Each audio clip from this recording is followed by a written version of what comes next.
এবার যুক্তরাষ্ট্র থেকে নথিপত্রহীন ভারতীয় অভিবাসীদের ফেরত পাঠানোর প্রক্রিয়া শুরু হয়েছে। ৩ ফেব্রুয়ারি ভারতীয় অভিবাসীদের বহনকারী প্রথম মার্কিন সামরিক বিমান যুক্তরাষ্ট্র ছেড়েছে। যুক্তরাষ্ট্রের সামরিক বিমানে অভিবাসীদের ভারতে ফেরত পাঠাচ্ছে। অভিবাসীদের বহন করা ট্রাম্প প্রশাসনের সামরিক ফ্লাইটগুলোর মধ্যে এটি সবচেয়ে দূরের গন্তব্য। নাম প্রকাশে অনিচ্ছুক এক মার্কিন কর্মকর্তা রয়টার্সকে জানায়, সেনাবাহিনীর C-17 বিমানে করে অভিবাসীদের ভারতে ফেরত নেওয়া হচ্ছে, যেখানে পৌঁছাতে অন্তত 24 ঘন্টা সময় লাগবে।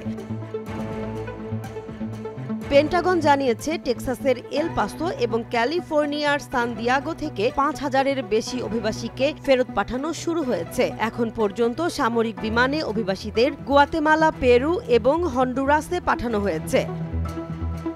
গত মাসে ব্লুমবার্গে প্রকাশিত এক প্রতিবেদনে বলা হয়, ভারত সরকার যুক্তরাষ্ট্রে অবস্থানরত ১৮,০০০ অবৈধ অভিবাসীকে ফেরত নিতে সম্মতি জানিয়েছে।